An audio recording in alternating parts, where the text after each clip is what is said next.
Praise the Lord. Ang saya-saya pag nagsasama-sama ang magkakapatid. Amen?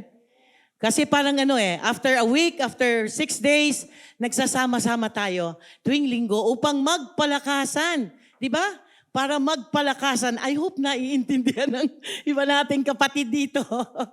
Okay? Nandito tayo upang maging kalakasan ng bawat isa. Amen? Sabihin mo, maging kalakasan kita sa katabi mo. Okay. So yun, alam niyo, may responsibility tayo sa bawat isa na tayo ay nag-extend, nagbibigay ng lakas. At sa taong ito, mga kapatid, we are so happy na magkakaroon po tayo ng series of study upang tayo ay mas lalong matuto, lumawak ang ating kaalaman, ang ating kaalaman, at ang ating pagkakakilala sa ating Panginoon. Amen? Kasi pag nakikilala natin ang ating Panginoon, malalong lumalalim ang pananampalataya natin. Our faith grows as we get to know the Lord. Amen? And our series is about the kingdom. Wow. Sabi nga natin, kingdom. Okay. So ang ating is pursuing the kingdom. Mithiin natin ang kaharian ng Diyos. That is in Tagalog. Pursuing the kingdom. Mimithiin natin to desire the kingdom of God. Amen? Kaya masaya kami for succeeding next Sunday, 4 Sundays. Ito pang pag-uusapan natin. And I hope and pray na wala pong kayong ma-miss out. Amen? Kaya sabihin nyo sa katabi nyo, walang absent. Kasi may exam after 4 Sundays. Okay, so we'll be talking about the kingdom of God and how the kingdom of God changed our lives. Amen. So, ang ating pong text will be coming from Matthew 4, verse 17. Can we all read? 1, 2, 3. From that time, Jesus began to preach, saying, "Repent, for the kingdom of heaven is at hand." Let's pray. Heavenly Father, I thank you for today. I thank you for your word. I pray for the Holy Spirit to take over, to speak to us, and to enlighten us with your word. We give you glory in Jesus' name. Amen and amen. Hallelujah. Alam niyo po, itong season natin, marami pong may sakit. Kaya marami pong wala dito. So kung nakita niyo po wala dito yung mga kapatid natin, ipag-pray natin later at pwede po natin silang i-follow up. At ipag-pray niyo rin po ako. Excuse me. Okay, hallelujah. Kasi po itong napaka-challenging. Ang season natin mainit, malamig. And with all the virus and flus. But, maaring nangyayari yan sa mundong ito. Sabi nga, we have the covering of heaven. Amen? Habang tayo ay lumalakad sa mundong ito, at kasama natin ang Panginoon, sabi nga, ang covering natin is from heaven, from the kingdom of God. Amen. So it's good that we study about the kingdom of God.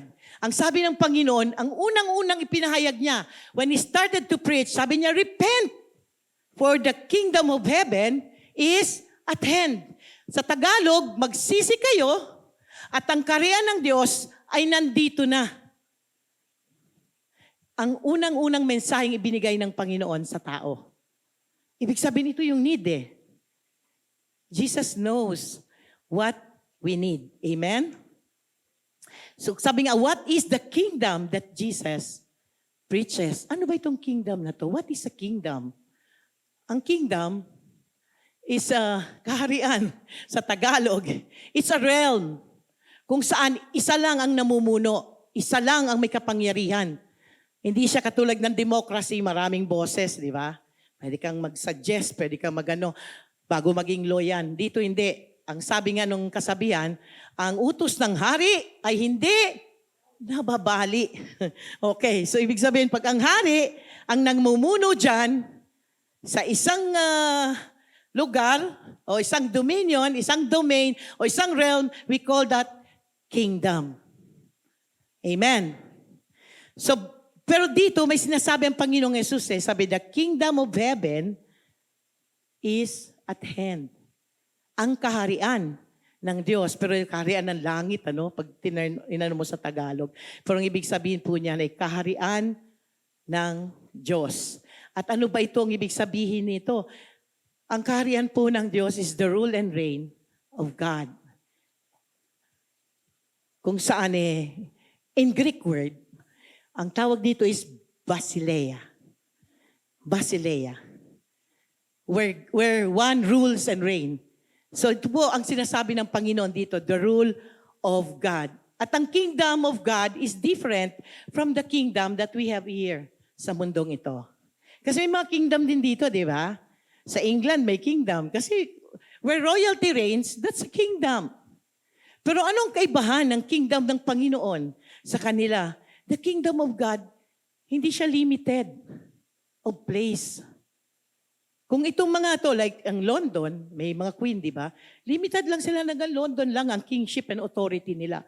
But the kingdom of God goes far beyond. Kakaiba, hindi katulad ng kaharian dito sa mundong ito. Yan pong sinabi niya sa John 18, verse 36. Basahin po natin. Jesus answered,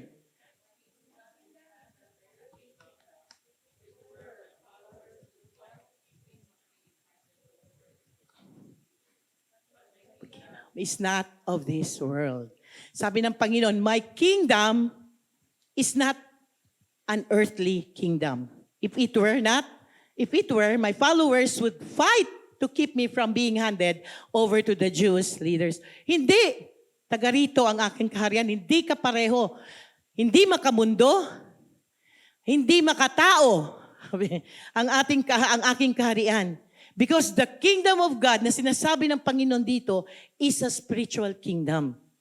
Alam niyo po, may dalawang kaganapan ang kingdom of God na magaganap sa buhay ng isang Kristiyano. Yung sa Revelation po, yung pagdating ng Panginoon as King of Kings. Pero ito pong sinasabi ng Panginoon dito, ito po is the spiritual kingdom.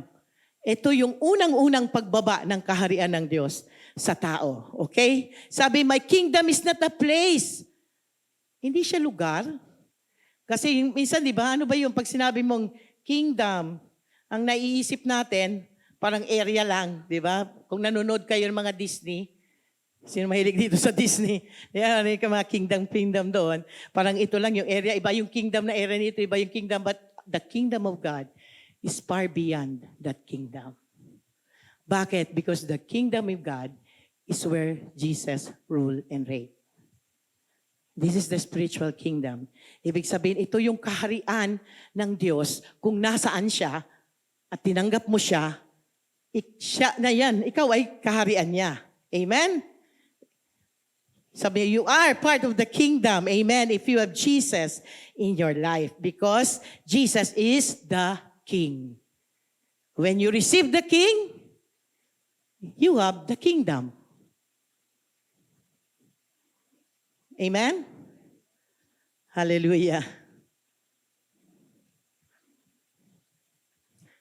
Kaya nga siya spiritual kingdom. Hindi pa natural, hindi nakikita ng naked eye natin. But we can feel it. Sabi nga, nararamdaman natin ang change. 1 Corinthians chapter 15, verse 50.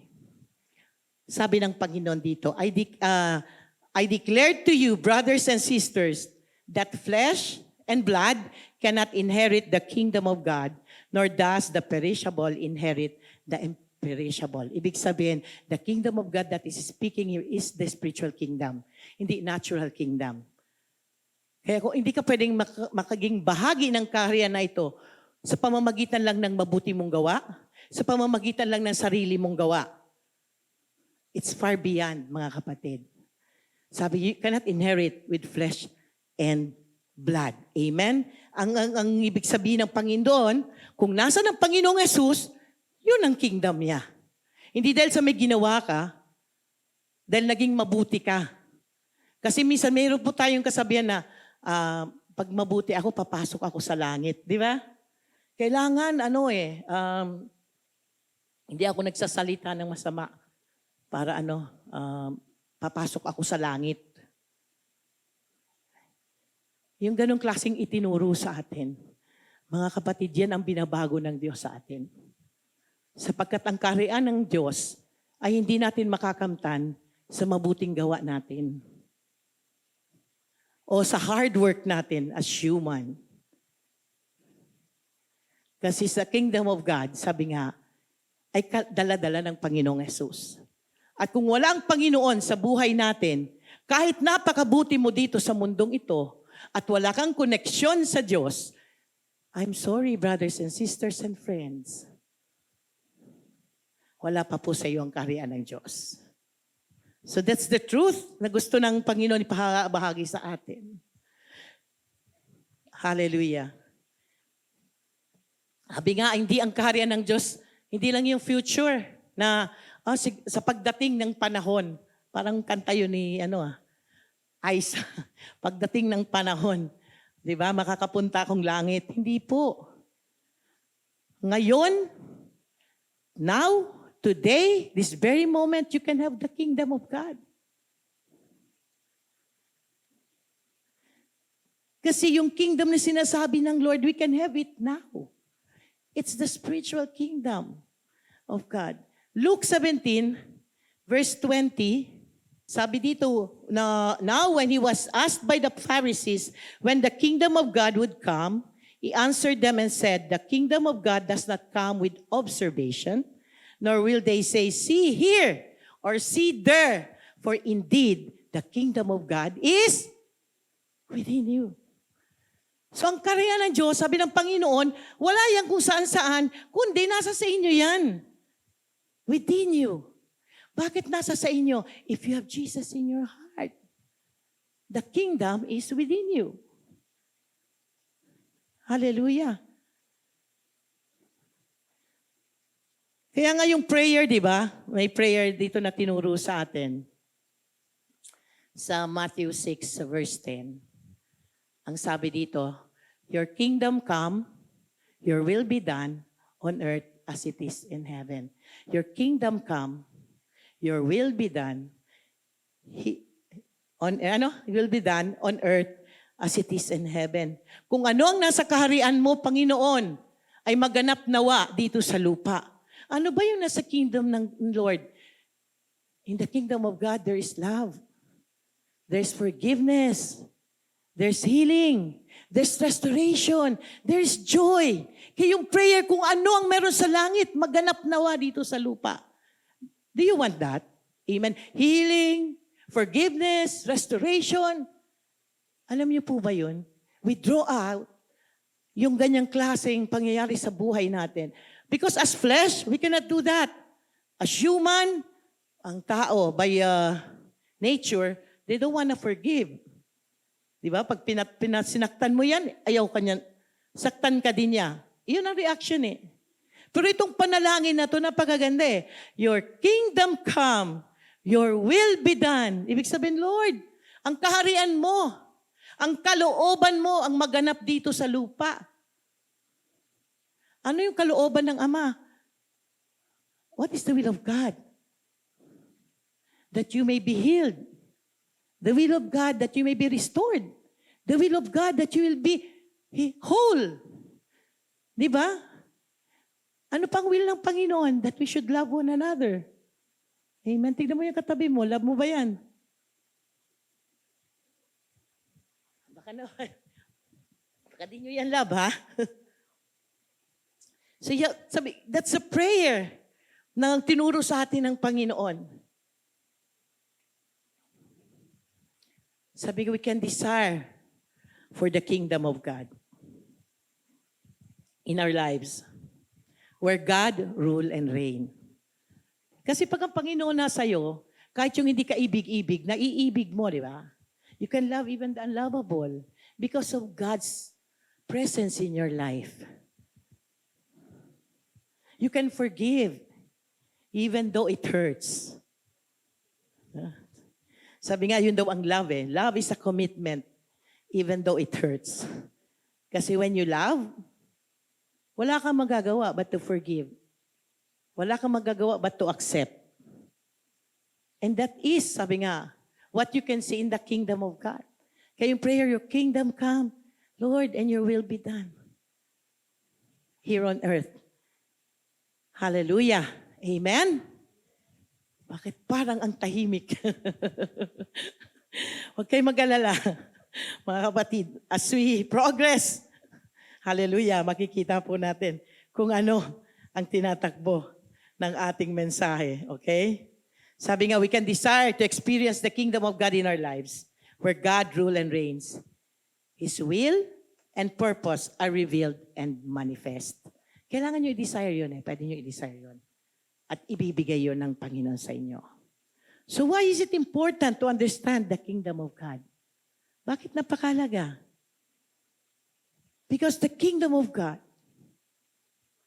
is the central part of the gospel and of the message and ministry of Jesus. Alam niyo yun? Di ba? Una niyang pahayag, repent for the kingdom of heaven is attend. The very first preaching na sinabi ng Panginoon is to repent, for the kingdom of heaven is at hand. Yan ang kanyang unang-unang mensahe sa tao. Hallelujah. Sabi nga, proclaim the kingdom of God and taught about the Lord Jesus with all boldness and without hindrance. That's in Acts 28:31. Kahit ang mga apostol, si Apostle Paul, yun din ang kanyang ipinahayag boldly. He preached about the kingdom of God and about Jesus. Bakit itong ipinahayag? Bakit ito ang mensahe patungkol sa kaharian ng Diyos? Because, brothers and sisters, you are designed for the kingdom. Amen? Designed tayo for the kingdom, kaya lang so sad, na-lost tayo because of sin. Nawala tayo sa kingdom of God. Napunta tayo sa kingdom of darkness. Where sickness, hate, unforgiveness, di ba, rule and reign. And God wants us to be restored. Gusto niya tayong ibalik sa kaharian niya. Kung saan siya ang hari. Sapagkat nilikha niya tayo para sa Kanya. Amen? You are made for God. Sabihin mo sa katabi mo. They were very bold to preach about the kingdom and Jesus. The gospel speaks of Jesus. And Jesus speaks of the kingdom. Amen. So hindi mo sila pwedeng paghiwalayin because you can never enter the kingdom without the king. Hallelujah. Hindi tayo pwedeng pumasok sa kaharian nang wala ang hari. Sabi nga, this kingdom that Jesus is preaching is the kingdom of God where God rule and reign. Sabi, paano tayo makapasok doon? Mark 10:15. Sabi ng Panginoon, thus, truly, I say to you, whoever does not receive the kingdom of God like a child shall not enter it. Sabi, kung hindi nyo tatanggapin ang karya ng Diyos na parang katulad ng isang bata, you cannot enter it. Alam niyo ba yung isang attitude of a child is humble. They are humble. Bakit? Wala pa naman silang alam eh. So sometimes kung anong sabihin, sinusunod nila yon. At yun po ang hinahanap ng Panginoon sa atin. Bakit like a child, when you humble yourselves before the Lord, alam mo yun, you acknowledge Him. Lord, wala talaga kami magagawa. We are a sinner. Only you can save me. Ano, that's humility. And God is looking for people that will humble before Him. That will accept Him as Lord, King, and Savior. Amen? So yun ang hinahanap ng Panginoon. As we acknowledge Him, bow down before Him, alam niyo, you acknowledge Him, Lord, I'm a sinner. Forgive me. And I want to have a changed life. Alam niyo po kung ano ang tawag sa act na yan? That is the act of repentance. Kaya nga sabi ng Panginoon, di ba, repent. Unang-una po, wala pong ibang requirement hiningi ang Diyos. If you want to be in the kingdom, you have to repent. And repentance is a change of mind, change of heart. Ibig sabihin, ang pagbabalik loob sa Diyos, kaya pagbabalik loob sa Tagalog kasi ang repent is pagbabalik loob, bukod sa pagsisisi. Magsisi ka at magbalik loob. Pag sinabing nagbalik loob ka, may iiwanan ka. Ano yung dati ang iiwanan mo? Your old self. When you repent, you leave your old self. Kasi pagbabalik loob ito Ibig sabihin, magbabalik loob ka sa Diyos. Bakit? Kasi you were designed for God. And God wants you. Baka minsan, hindi naman yata ako gusto ni Lord. Kasi, hindi ako good. Magpapakabuti muna ako bago ako lalapit kay Lord. May narinig na kayong ganon? Kasi sis, hindi pa tama yung yung life ko. So, I need to change first before I will come and before I will join the worship. Sad, di ba? Kasi you can never change your life. Hindi mo kayang baguhin ang sarili mo kasi kung kaya natin baguhin ang sarili natin, nagbago na tayo. Kasi gustong-gusto natin magbago. Sinabi din ni Apostol Pablo yan Mga bagay na ayaw kong gawin, ginagawa ko. Yung dapat kong gawin, hindi ko magawa. Yeah, sabi ni Apostol Pablo, have you read that? Why? Because of the nature. And only through Christ we can be changed. Sabi yan ng 2 Corinthians 5:17. Those who are joined with Christ, they are a new creation. They are changed. Amen? Kaya nga, God is offering us the kingdom. Because God wants us change. Amen? Hallelujah. Praise the Lord. Palakpakan nga natin ang Panginoon.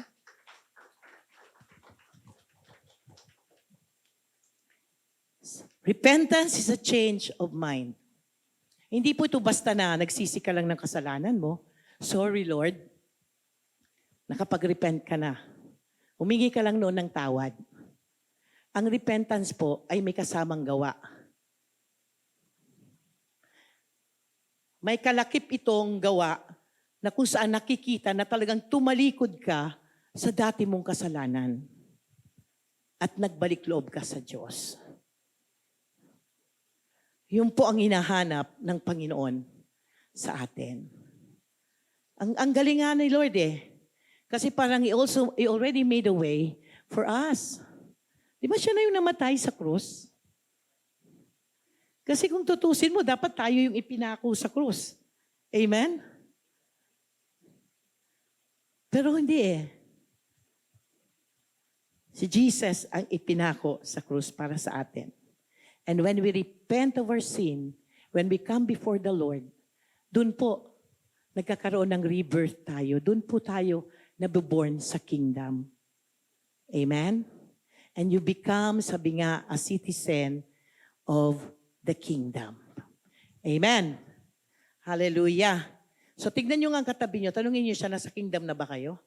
Baka nasa ibang kingdom pa kayo. So, hallelujah. Makikita nyo po yan kung taga-ibang kingdom pa yan.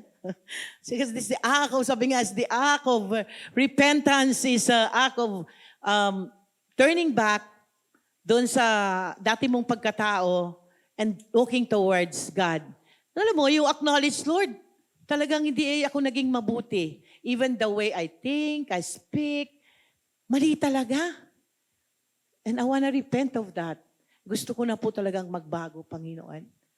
So, coming before the Lord, sabi nga, ang paghingi ng tawad sa Diyos at pagbabalik loob sa Diyos ay napakagandang bagay kasi ito yung nag-qualify sa atin sa kingdom. Amen?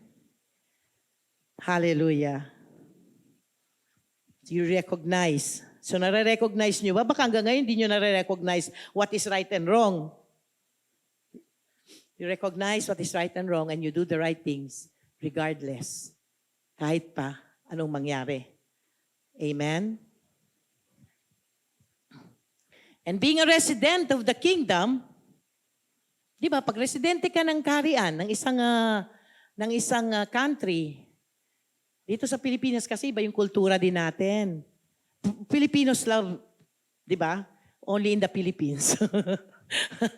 sabi sa akin, bakit ayaw umalis sa Pilipinas? Siyempre, only in the Philippines. Bakit marami tayong kultura na masaya? Diba? Maraming tao sa labas. Maraming taong walang trabaho. Sa ibang bansa, lahat nagtatrabaho. Hallelujah. Pero hindi po dito sa atin, ano kasi tayo mga mapagmahal, hospitable, and then basta, siguro taga-Pilipino kasi ako, no? So, syempre, pinagmamalaki ko ang kulturang Pilipino. Amen? So, iba-ibang bansa, iba-ibang culture.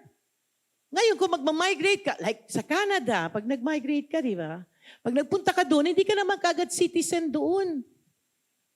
May proseso to be a citizen. Kung worker ka pumasok, after 2 years, pwede ka mag-apply ng residency, tama? Tapos another, and don't know how many years, you can apply for citizenship. Parang ganon. So may proseso. Ano bang kaiba ng residence sa citizen? Residence, makakatira ka lang. Pag naging citizen ka, makukuha mo yung benefits. Di ba? So, alam niyo, if you want to be a citizen of the kingdom, kailangan, sinusunod din natin ang proseso ng kingdom.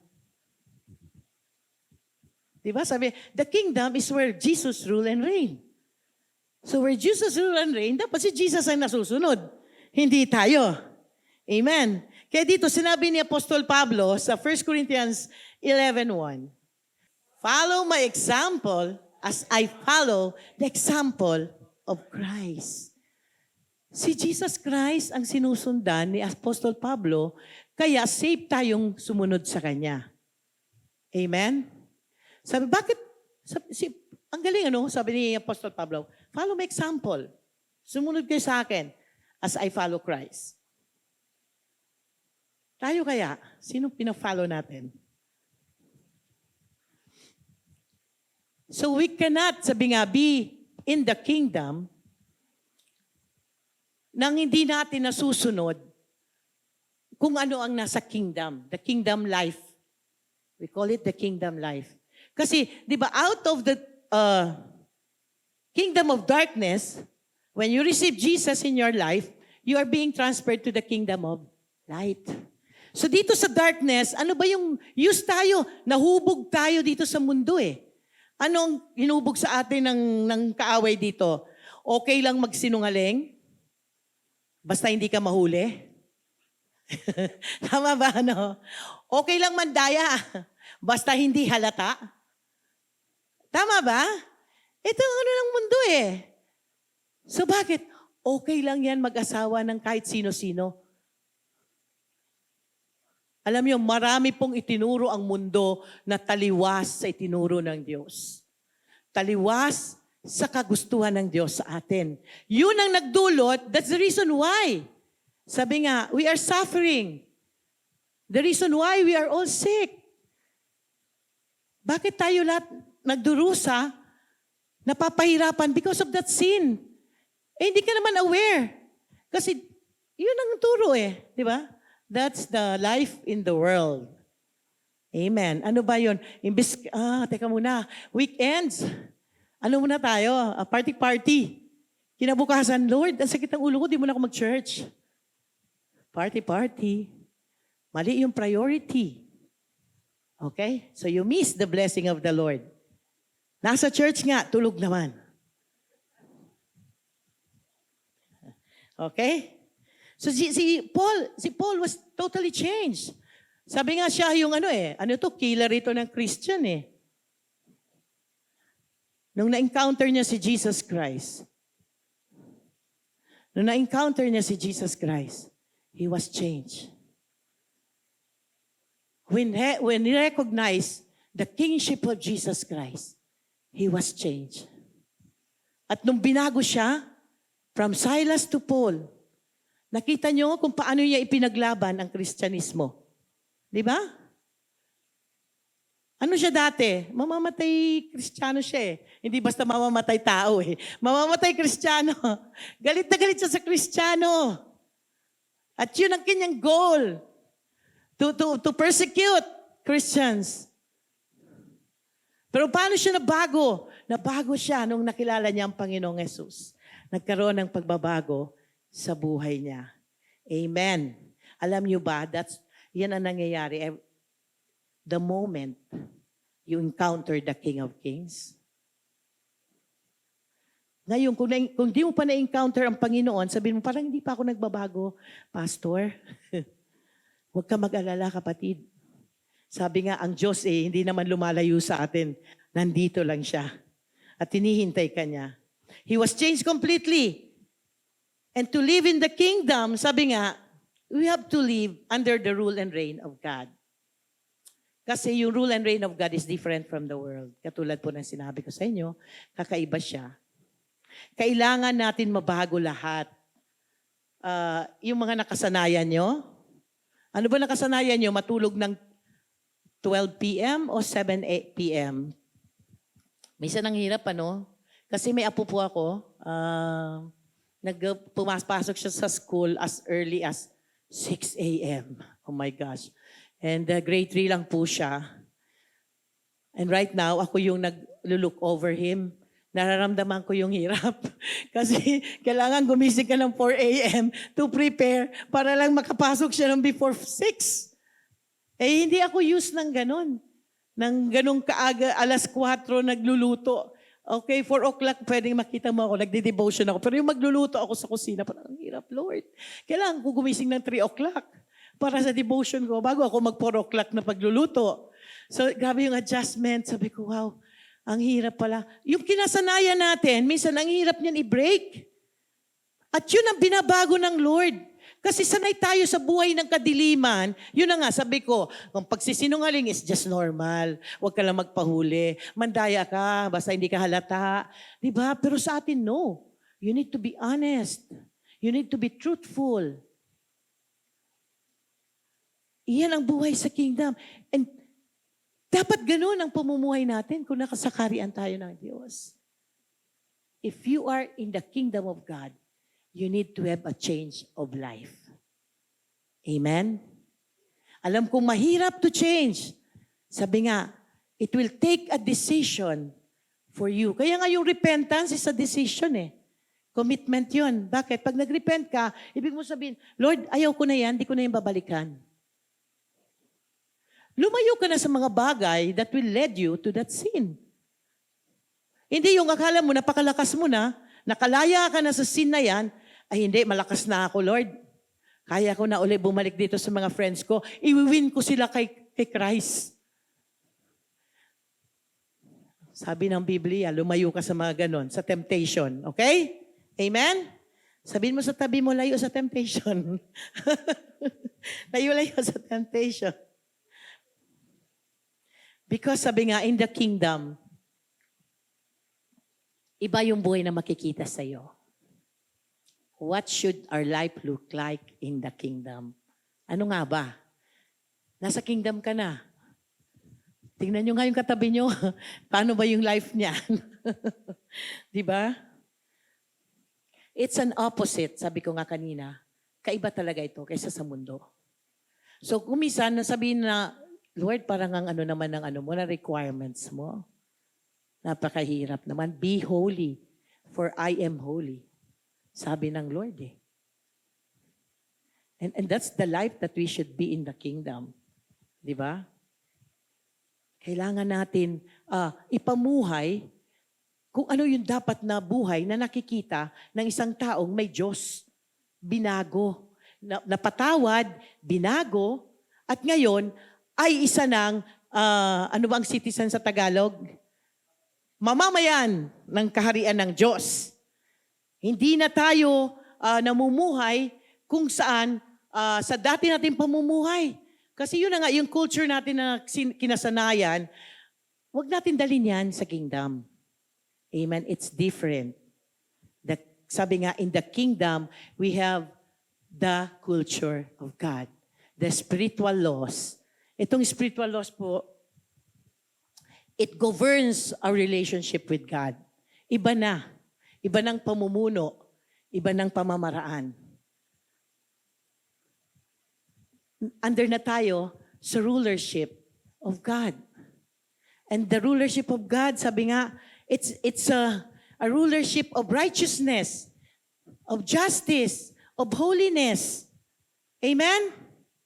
Dapat hindi na nakikita yung darkness sa life natin. Sa bagay, you cannot bring darkness in the light. Darkness has to flee in the presence of light. Amen? Kaya nga hindi pwede eh. Hindi pwede na may dala-dala ka na kinagawian mo sa dating buhay mo dito sa bagong buhay. Hindi mo pwede siyang i-mix. Mapapagod ka.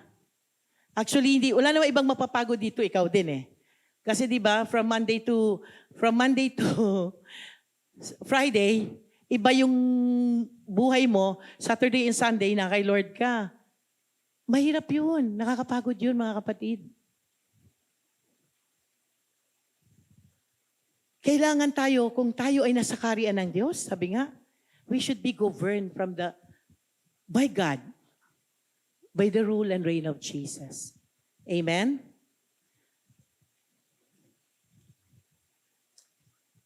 Spiritual laws. Ang spiritual na alituntunin, tinagalog ko pala dito.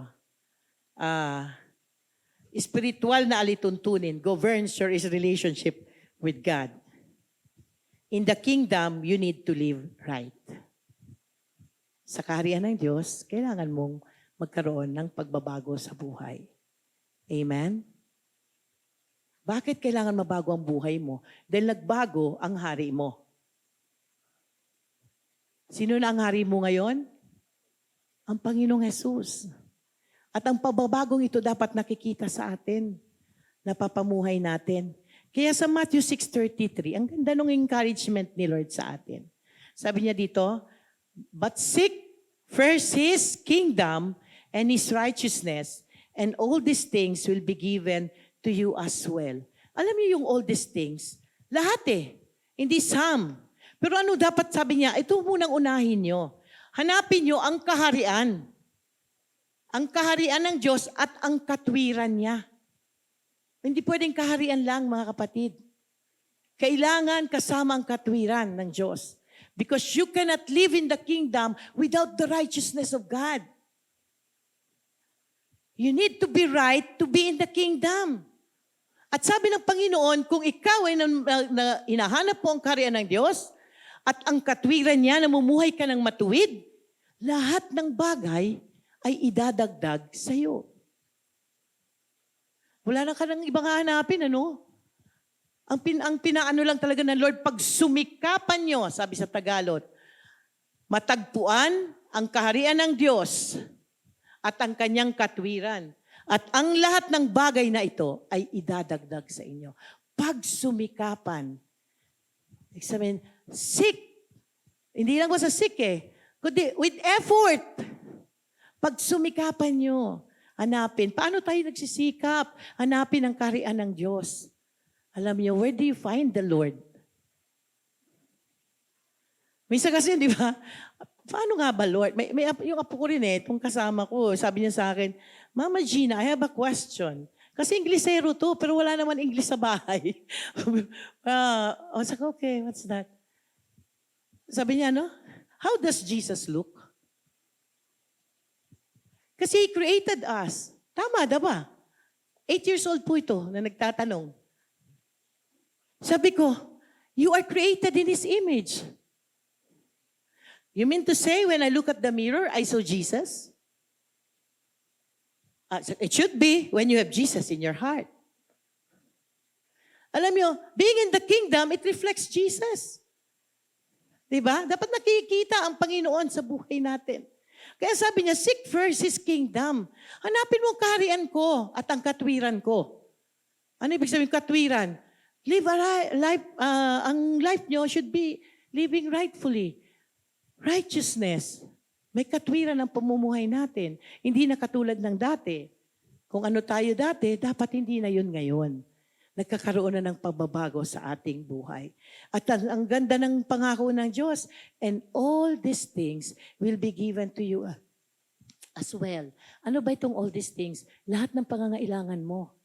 Sabi niya, idadagdag ko sa inyo. Anong kailangan mo? Lord, I need peace.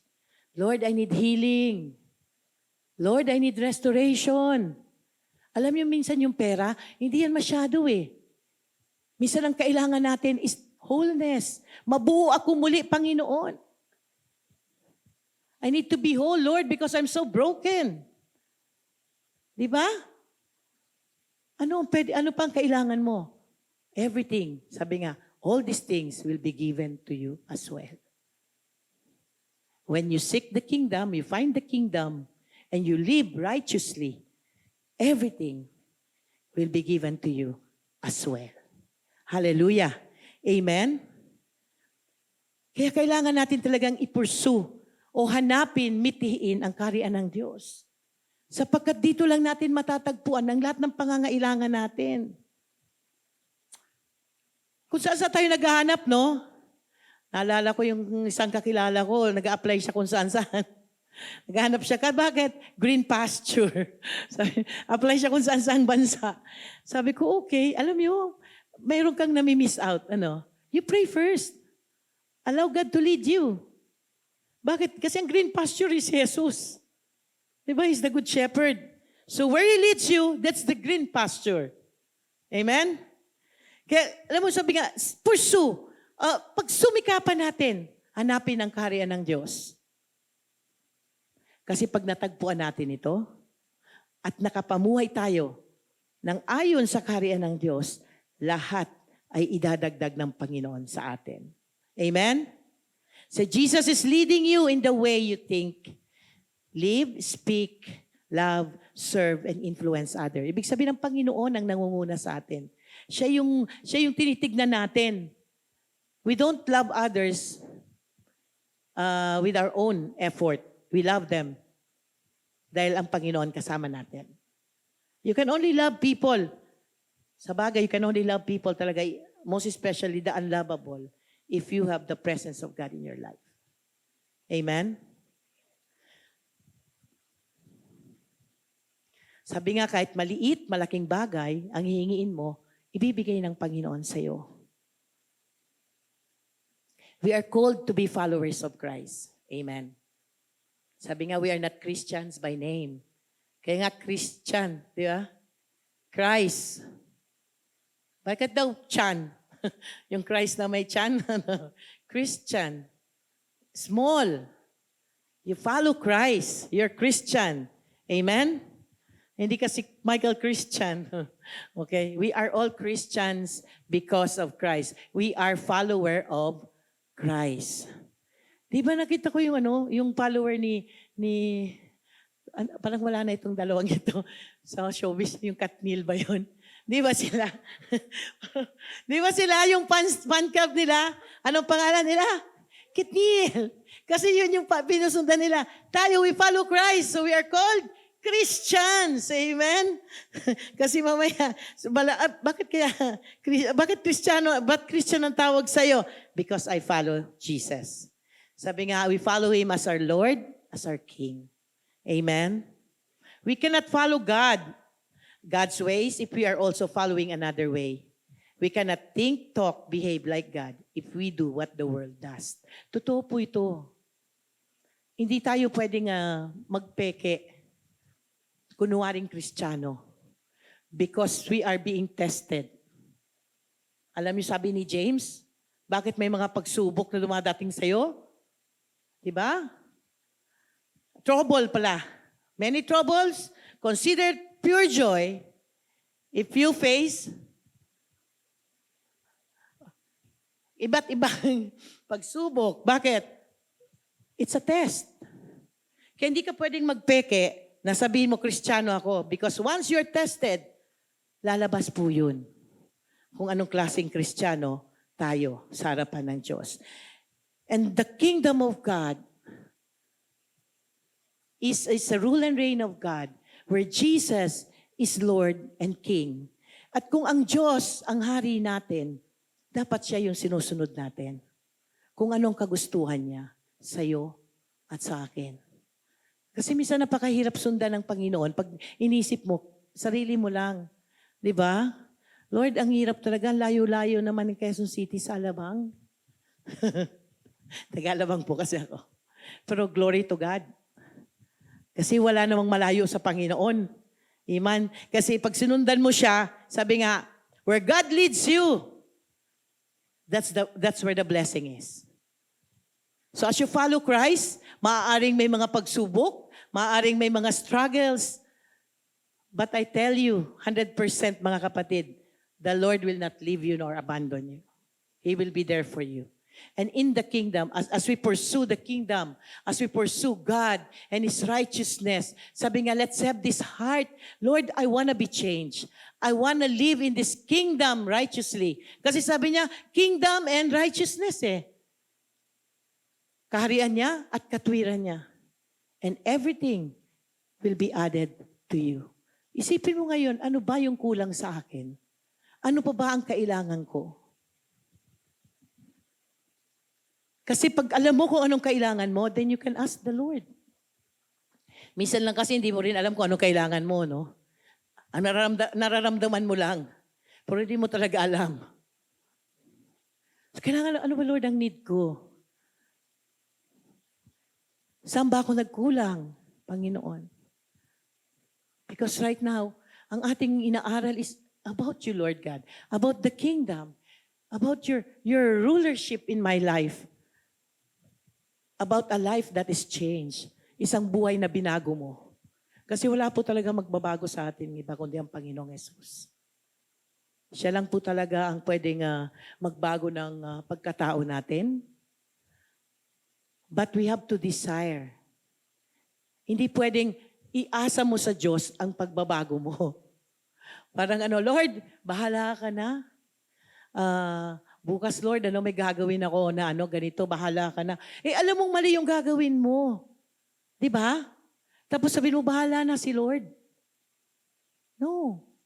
You are accountable and responsible sa buhay na ipinagkatiwala ng Diyos sa iyo. At kung paano mong ipapamuhay yan, ikaw ang magdidesisyon yan. Sabi nga, are you part of the kingdom? You have to live the kingdom life. And what is the kingdom life? That's the life of righteousness, holiness, purity, life of obedience, humility. Ito po yung buhay sa kingdom. Ano ba yung buhay sa world? Rebellion. Di ba? Unforgiveness, hatred, slanderers, mga slander. Alam niyo yung ibig sabihin ng slanderer? Minsan kasi, Kristiyano na tayo, nakalimutan pa natin, nakakapag-slander ka without you knowing it. Di ka? Yung pinag-uusapan niyo ang tao, nang hindi niya, yung nakatalikod sa'yo, that's slandering. So, kung nagagawa niyo yan, ask forgiveness and don't do it again. Okay? Amen? So, yun, mga kapatid, that's the difference. Kailangan makita mo na you are part of the kingdom, that your life is in the Lord now, under the rulership and leadership of Jesus, then kailangan si Jesus ang nakikita sa buhay natin. Amen? Sabi ng Panginoon, repent, for the kingdom of heaven is at hand. Repent. Magsisi ka, magbalik loob ka, sapagkat ang karan ng Diyos ay nandito na. So the only requirement God asked, lalo na kung di nyo pa tinanggap ang Panginoon sa buhay nyo, mga kapatid, ang magsisi at magbalik loob sa Kanya upang pagharian niya kayo. At sa paghahari ng Panginoon, doon niya tayo binabago. At kung tayo ay patuloy na nagpapabago, doon natin na-experience the joy of having a Lord. Kasi makikita mo how God will provide for you, how God will help you. Bakit? Kasi you are living, sabi nga, righteously before Him. Alam mo sa buhay natin, madalas ang sisisi natin ng Panginoon pag may mga failures tayo. Pero you have to check your life. Bakit ka nga ba failure? Di ba? Kailangan check mo rin yun. Huwag natin lahat isisi sa Lord. Because God has given us everything that we need pertaining to life and godliness. Lahat nandiyan na. Hinda na ng Panginoon. And if you want that, sabi nga, you have to come before the Lord.